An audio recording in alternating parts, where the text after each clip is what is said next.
What's up, team? This is Ro, your best friend at JMSB. So here I was asked a question for FINA 200, Introduction to Personal Finance. Let's have a look.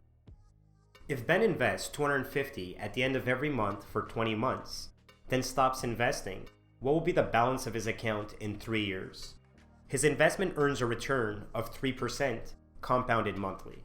So this is a typical time value of money problem. And whenever we're having trouble with such an example, what I'd recommend to do is to simply begin by setting up a timeline to help visualize the cash flows that are offered. In this case, we should set up a timeline from time 0 until 36 months or 3 years. In this example, Ben is essentially making deposits of $250 each month for a total of 20 months. He's then going to stop making deposits, and our goal is to figure out what the balance of his account is going to be 36 months from today. These deposits of $250 are essentially offered in the form of an annuity, and all that means is that each of these amounts is for the same amount. The amounts are offered over equal blocks of time, and they're offered for a fixed amount of time. The interest rate that is appropriate for this timeline or for his account is a rate of 3%, and this rate is compounded monthly. Now, in order to figure out the account balance in 36 months, we're essentially going to follow a two-step process. The very first step is going to be to figure out the future value of these annuity payments at time 20 months. So we're essentially going to move these cash flows forward in time and figure out what they are worth at the end of the last payment of $250. Once we've done that, we're going to treat that as a present value, and we're essentially going to move that amount forward as a single cash flow and figure out what it would amount to 16 periods forward or at time 36.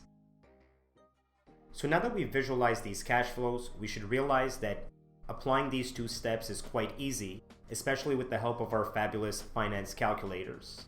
So the very first step is really just to find the future value of the monthly deposits at time 20 months.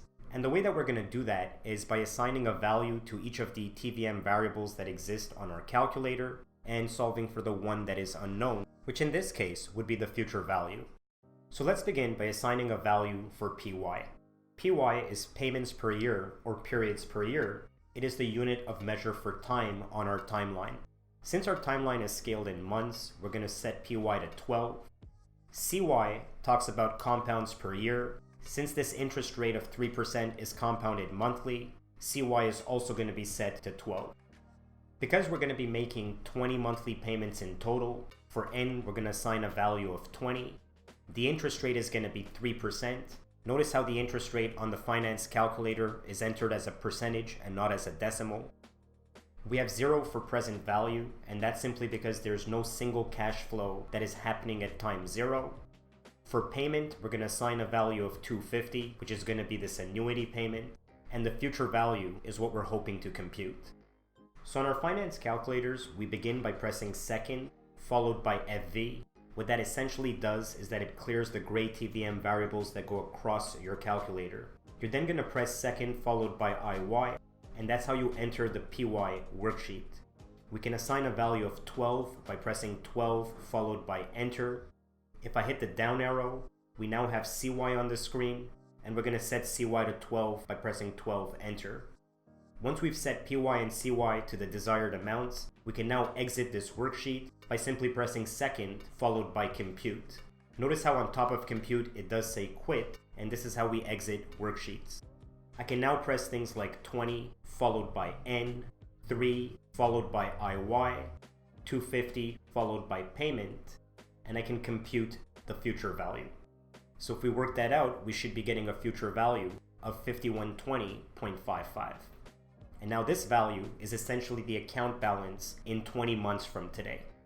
The next step is to take this amount and to grow it for another 16 time periods so that we can figure out the future value in 3 years or at time 36. So once again, we're going to assign a value to each of the TVM variables. Notice how PY and CY are not going to change, and neither is the interest rate of 3%. For N, we're going to assign a value of 16. And that's simply because from time 20 until time 36, we're moving 16 periods forward. This time around, we're dealing with a single cash flow, and so there's no payment. For present value, we're going to assign the value that we found in the first step. So this future value that we found in step 1 is going to be our present value for step 2. And now the idea is to simply calculate the future value once again.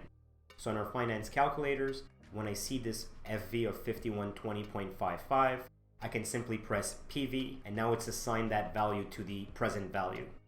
I can press 0 for payment, and I can press 16 followed by N.